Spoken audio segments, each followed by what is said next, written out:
તો મિત્રો આજે મને જણાવતા ખૂબ જ દુઃખ થાય છે કે જેને આપણે ગાંધીજીનો દેશ કહેતા હતા, જેને આપણે કૃષ્ણ ભગવાનનું દુનિયા કહેતા હતા, જે ગુજરાતની અંદર, જે દેશની અંદર રાજ્યના કોણે કોણે ભગવાનનો વાસ છે, જ્યાં જ્યાં ભગવાન વસેલા છે, તે રાજ્યના ખૂણામાં શું થઈ રહ્યું છે એના વિશે આજે આપણે વાત કરવાના છીએ.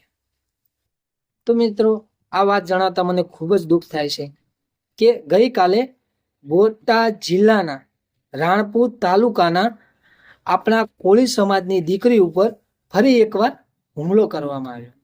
તે દીકરીના હાથ પગ તોડી નાખવામાં આવ્યા. તો શું હવે આપણે આપણા કોળી સમાજને બેસી રહેવું જોઈએ? આ વાત સાંભળીને બેસી રહેવું જોઈએ, કાંઈ ના કરવું જોઈએ? તો શું આપણે તે દીકરીની મદદ કરવી જોઈએ?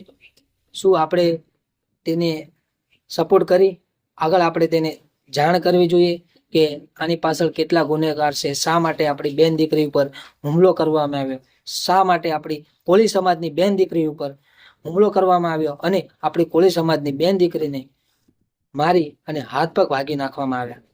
તો હું આ વિડીયોના માધ્યમથી શ્રી ચિરાગભાઈ ઝાલા અને આપણા કોળી સમાજના આગેવાન શ્રી પિન્ટુભાઈ કોલી એન્ડ શ્રી શૈલેષ મેર એન્ડ હીરાભાઈ સોલંકી સુધી જેટલું બને તેટલું અમારો વિડીયો પહોંચાડો.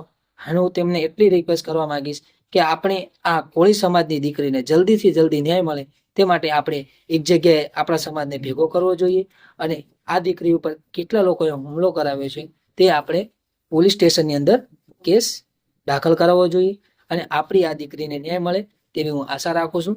તો ફરીથી એકવાર શ્રી ચિરાગભાઈ ઝાલા, શ્રી પિન્ટુભાઈ કોલી, શ્રી શૈલેષ મેર એન્ડ શ્રી આપણા ભાવનગરના ધારાસભ્ય શ્રી હીરાભાઈ સોલંકીને વિનંતી કરું છું કે આ વિડીયોને બને તેટલો શેર કરો, જેથી આપણા કોળી સમાજની દીકરી ઉપર જે અત્યાચાર કરવા આવ્યો તે જલ્દીથી જલ્દી આપણી આ દીકરીને ન્યાય મળે અને જે ગુનેગાર હોય તે જલ્દીથી જલ્દી પોલીસના હાથે પકડાય.